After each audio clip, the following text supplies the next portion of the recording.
Hi అండి. నమస్తే. అందరూ ఎలా ఉన్నారు? అందరూ బాగున్నారా? నేను చాలా బాగున్నానండి. ఈరోజు నేను మీ ముందుకి తెచ్చిన రెసిపీ సోంపాపిడి అండి. మనం కొంచెం టైం తీసుకొని అన్ని స్టెప్స్ కూడా కరెక్ట్‌గా ఫాలో అయితే చాలా ఈజీగా మనం ఇంట్లోనే బయట కొనుక్కుని తినే అంత టేస్టీగా ఇంట్లో ఈజీగా తయారు చేసేసుకోవచ్చండి. చాలా టేస్టీగా ఉంటుంది. అందుకోసం మీరు ఫస్ట్ చేయవలసిన పని ఏంటంటే మన ఛానల్ని చకచకా సబ్స్క్రైబ్ చేసుకొని వీడియోకి టకటకా లైక్ కొట్టేసేసేసి మన ఫ్యామిలీ మెంబర్ అయిపోండి. వీడియోనైతే ఎక్కడ స్కిప్ చేయకుండా చివరి వరకు చూడండి. అప్పుడే మనం పర్ఫెక్ట్గా ప్రాసెస్ అంతా తెలుసుకోగలం. కాబట్టి ఎక్కడ కూడా స్కిప్ చేయవద్దు.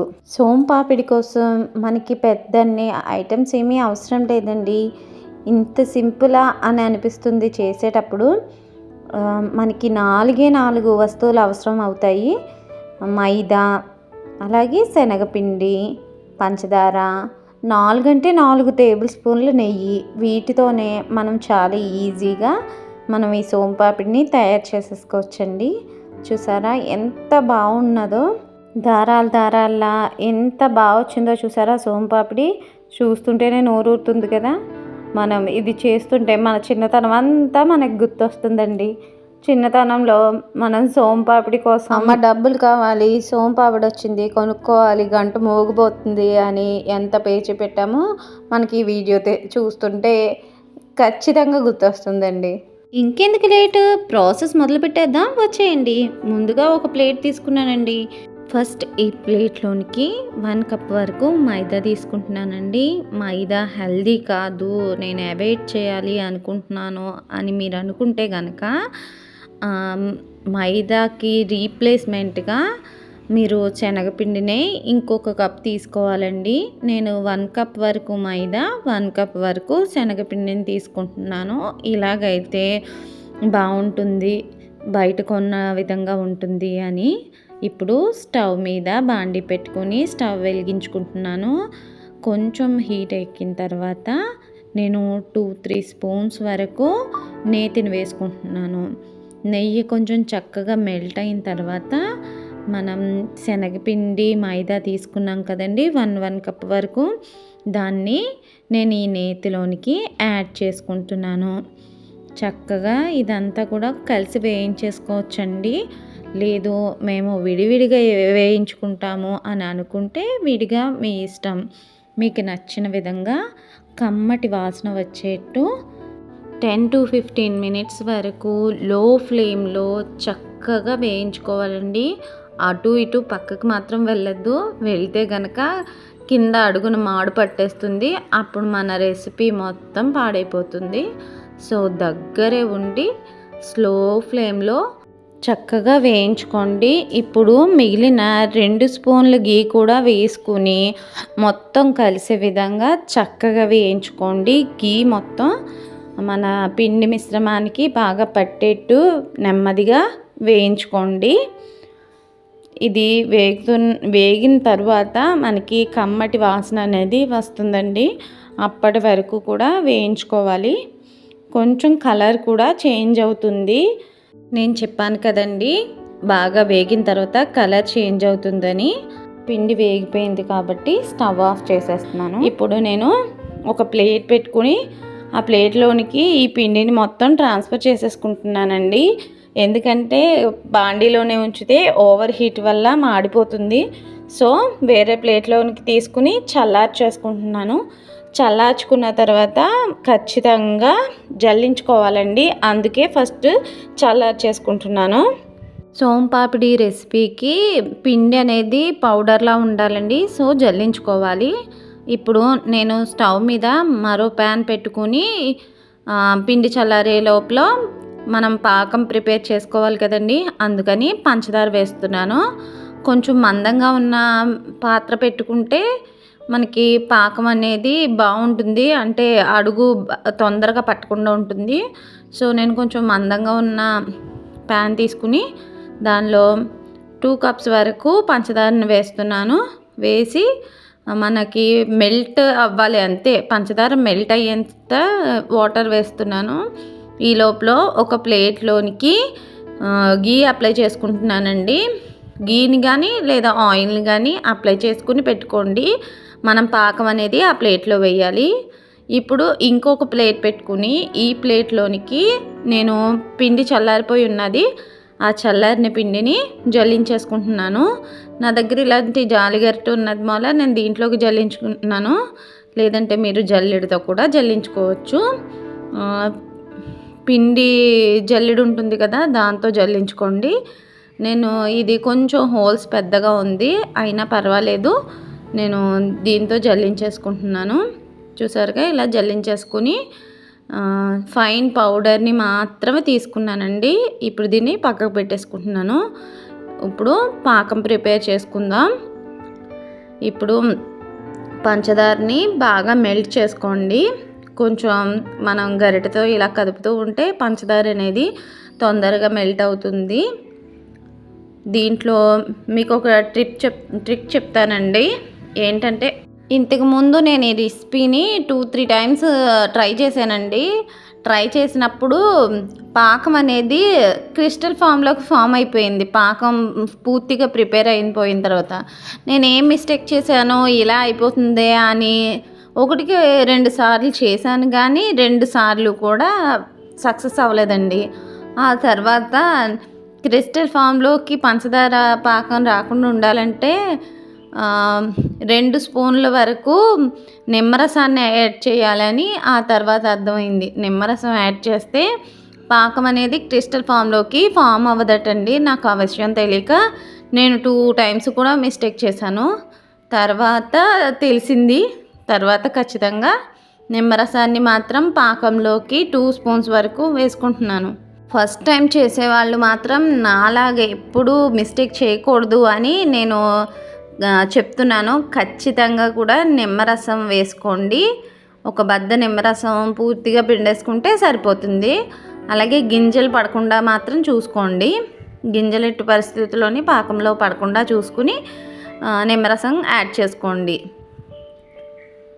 ఇలా నిమ్మరసం యాడ్ చేసుకుంటే మనం ఏ పాకం పట్టుకున్నా సరే క్రిస్టల్ ఫామ్లోకి అయితే అవ్వదండి.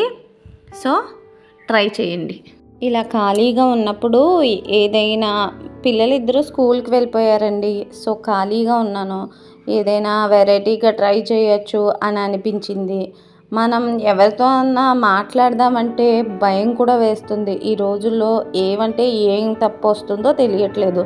సో ఖాళీగా ఉన్నప్పుడు మాత్రం పక్కింటోళ్ళింటికో ఎదురింటికో వెళ్ళి మాత్రం మాట్లాడొద్దండి. మీ పని మీరు చేసుకోండి.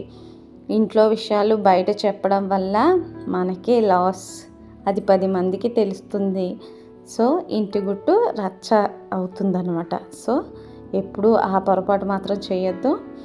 తర్వాత నేను ఇప్పుడు పాకం చెక్ చేసుకుంటున్నాను. ఇది కొంచెం లేత పాకంలోనే ఉంది. సో మనకి ఈ పాకం అయితే మాత్రం ఎందుకు పనికిరాదు. మనకి ఇది స్ట్రాంగ్గా ఉండాలి పాకం. మనం వాటర్లో వేసిన తర్వాత టంగుమనాలి, అంత ముద్ర పాకం రావాలన్నమాట. చూసారా, ఇది లేతగా తీగల్లా ఉంది. ఈ పాకం మనకి సరిపోదు, ఇంకా మంచిగా అవ్వాలి. ఇంకొక 2-3 మినిట్స్ మరిగిస్తే మనకి ఆ ముద్ర పాకం అనేది వచ్చేస్తుందండి.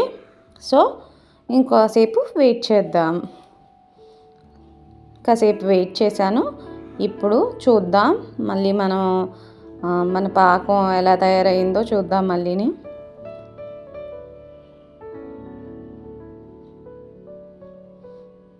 చూసారా, ఇప్పుడు ఇంకాస్త గట్టిగా అవ్వింది, మనకి చేతికి పట్టుకునేలాగా అయ్యింది. సో ఇంకాస్త, ఇది కూడా సరిపోదు. సో మనం పాకం ప్రిపరేషన్కి ఇంకాస్త టైం పడుతుందండి. ఇంకాస్త అంటే ఎక్కువ టైం కాదు, ఒక 2-3 మినిట్స్. ఇంతవరకు వీడియో చూసారు అంటే వీడియో ఎంతో కొంత మీకు నచ్చే ఉంటుంది.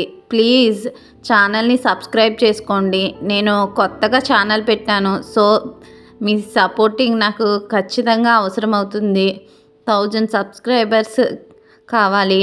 అలాగే 4000 హవర్స్ వాచ్ టైం కావాలి. సో మీ సపోర్ట్ నాకు ఎప్పటికీ ఉండాలని కోరుకుంటున్నాను.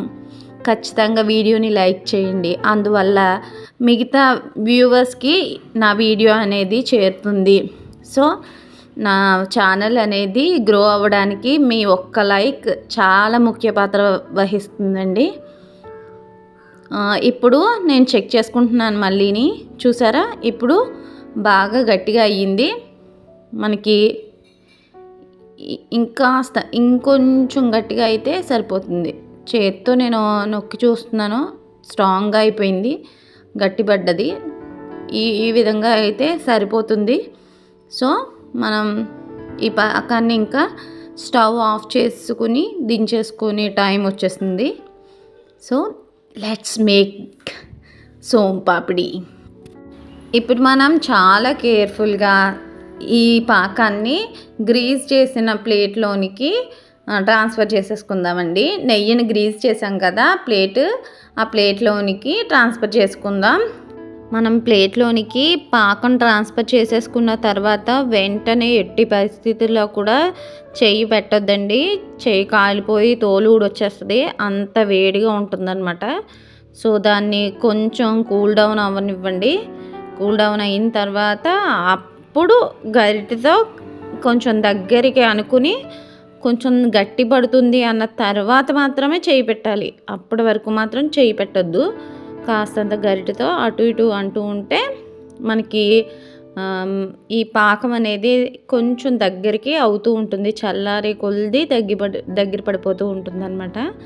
సో కొంచెం చల్లారనివ్వాలి ఖచ్చితంగా కూడా. చూసారా, ఇలా నేను గరిటెతో అంటూ ఉంటే అది తీగ పాకంలా వచ్చేస్తూ కొంచెం చల్లారుతూ గట్టిపడుతుందండి. చూసారా, ఇప్పుడు నేను చూపిస్తున్నాను, గట్టిపడుతుంది. నా చెయ్యి తగలగానే క్రిస్టల్లా ఫామ్ అయిపోయింది అది. ఇంకొంచెం చల్లారాలండి. ఇప్పుడు కూడా నేను చెయ్యి పెట్టలేకపోతున్నాను, అంత వేడిగా ఉంది. ఖచ్చితంగా చేతికి అయితే మాత్రం నెయ్యిని కానీ నూనెని కానీ అప్లై చేసుకోండి. కొంచెం అంత వాటర్ని కూడా చేతి పక్కనే పెట్టుకోండి. మనకి బాగా హీట్గా అనిపిస్తుంది, నేను పట్టుకోలేకపోతున్నాను అనుకుంటే మాత్రం కొంచెం చేతికి తడి చేసుకోండి. బాగా ఎక్కువ కాదు, మనం హీట్ పట్టుకోవడానికి లైట్గా తడి చేసుకొని మనం పట్టుకున్నట్లయితే మన చెయ్యి బాగా కాలదు. లేదంటే చాలా హీట్గా ఉంటుంది కాబట్టి చెయ్యి కాలిపోతుందండి. ఎక్కువగా చేసే వాళ్ళకైతే అలవాటు ఉంటుంది వేడి, కానీ బిగినర్స్కి పెద్దగా అలవాటు ఉండదు కాబట్టి ఖచ్చితంగా కూడా వాటర్ని కూడా పక్కన పెట్టుకోండి. ఇది ఇప్పుడు నేను చేతికి పట్టుకునే స్థాయిలో వేడి ఉంది, ఇప్పుడు కూడా కాలుతుంది. బట్ ఈ స్టేజ్లో కూడా నేను పట్టుకోలేకపోతే అది బిగిసిపోతుంది. సో దగ్గరగా అయ్యింది కాబట్టి ఇప్పుడు నేను నా చేతితో ఇలా దగ్గరికి తీసుకుంటున్నానండి.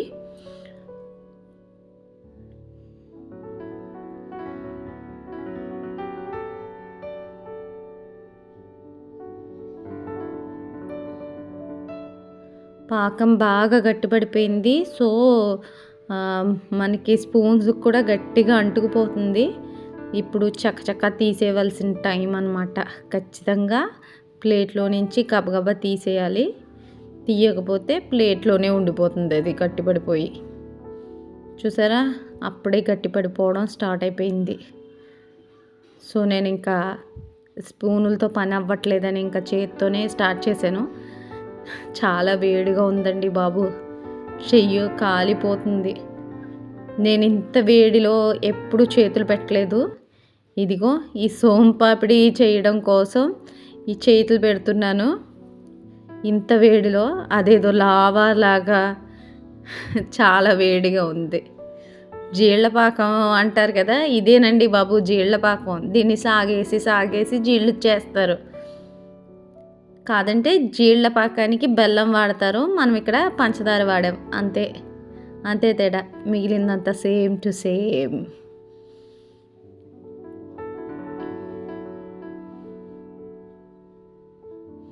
చూసారా ఎంత స్ట్రాంగ్గా గట్టిపడిపోయిందో.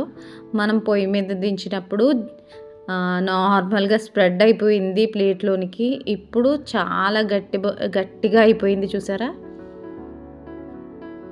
చూసి కొలిది ఇంకా గట్టి పడిపోతుంది. తీగల్లా ఉండి అస్సలు రావట్లేదు. హ్యాండ్స్కి మాత్రం ఖచ్చితంగా ఆయిల్ అప్లై చేసుకోండి, లేదంటే నేతిని అప్లై చేసుకోండి. లేదంటే చేయి నిండా అంటుకుపోతుంది, జిగురుగా అంటుకుపోయి మనకి ప్రాసెస్ చేయడానికి వీలుగా ఉండదు, బాగా గట్టిగా అంటుకుపోతుంది. సో ఏదో రకంగా నేను లాగుతున్నాను. ఈ పాకం దగ్గరే మనకి కొంచెం కష్టమవుతుందండి, వేడిగా ఉన్నది పట్టుకోవాలి కాబట్టి మనకి కొంచెం కష్టమవుతుంది. మిగిలిన ప్రాసెస్ అంతా చాలా ఈజీగా ఉంటుందండి. ట్రస్ట్ మీ, ఒక్కసారి చేసుకుని తిన్నారంటే మళ్ళీ మీరే చేసుకుని తింటారు, బయట అస్సలు కొనుక్కోరు. బయట మనకి ఏ చేతులతో చేస్తారో, ఏ ప్లేసుల్లో చేస్తారో, అసలు వాళ్ళు చేసే ప్లేస్ ఎలా ఉంటుందో అని అన్‌హెల్తీగా తినాలా అని అనిపిస్తుంది కదా. సో ఇప్పుడు ఆ భయమే లేదు, మనమే మన చేతులతో ఈజీగా చేసేసుకోవచ్చు. ఏదైనా ఫెస్టివల్స్ వచ్చినప్పుడు ఇలా చేసి పిల్లలకి పెడితే చాలా ఇష్టంగా తింటారు. చూసారా, నేను ఇలా సాగవేస్తున్నాను. ఇప్పుడు అలా సాగవేయడం వల్ల కొంచెం మనకి చేతులకు పట్టుకునే రేంజ్లో చల్లగా అవుతుందండి. ఇలా మనం రింగ్ షేప్లోనికి చేసుకోవాలి. కాస్తంతసేపు సాగదీస్తే మనకి రింగ్ ఫామ్లోకి చేసుకోవడానికి బాగుంటుంది. ఇప్పుడు ఈ రింగ్ని పట్టుకొని వెళ్ళి పిండిలో మనం వేసుకోవాలి. చూసారా, ఇలా పిండిలో వేసుకుని మనం సాగవేస్తూ కలుపుకుంటూ ఉండాలి. అప్పుడు మనకి దారాల్లా ఫామ్ అవుతుందండి. పిండి అనేది ఆ పాకానికి బాగా పడుతుంది.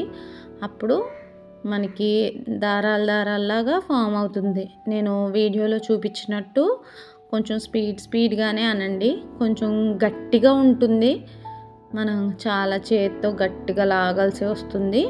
చూసారా, ఇప్పటికే మనకి సోంపాపిడి అనేది ఎంత బాగా తయారయ్యిందో క్లియర్గా తెలుస్తుంది.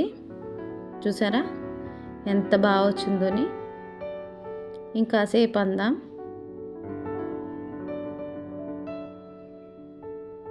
ఇప్పుడు చూడండి, సోంపాపిడి అనేది మనకి చాలా ఈజీగా తయారైపోయింది. పిండి అనేది మనం ఆ పాకం పైన వేస్తూ ఉండాలి, పాకాన్ని సాగేస్తూ ఉండాలండి.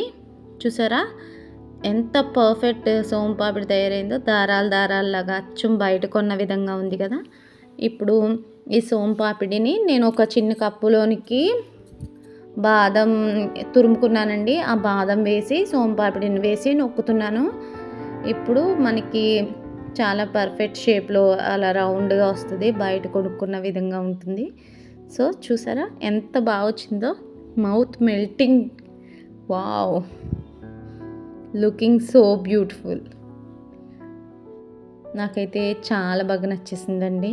నేను అలా ఒక బాదం పెట్టి గార్నిష్ చేసేస్తున్నాను. చూసారా ఎంత అందంగా ఉందో. ఖచ్చితంగా మీరు కూడా ఇంటి దగ్గర ట్రై చేయండి. హెల్తీ ఫుడ్ని, టేస్టీ ఫుడ్ని ఎంజాయ్ చేయండి. ఈ దీపావళికి మీ ఇంట్లో మీ చేతులతో ఈజీగా అందరికీ నచ్చే ఈ సోంపాపిడిని చేసి పెట్టండి. Wish you A happy Diwali. అలాగే దీపావళి రోజు పిల్లలు చాలా జాగ్రత్తగా ఉండండి. ఈ హ్యాపీనెస్ని మాకు కామెంట్ చేసి చెప్పండి. అలాగే please like this video and subscribe. Thank you.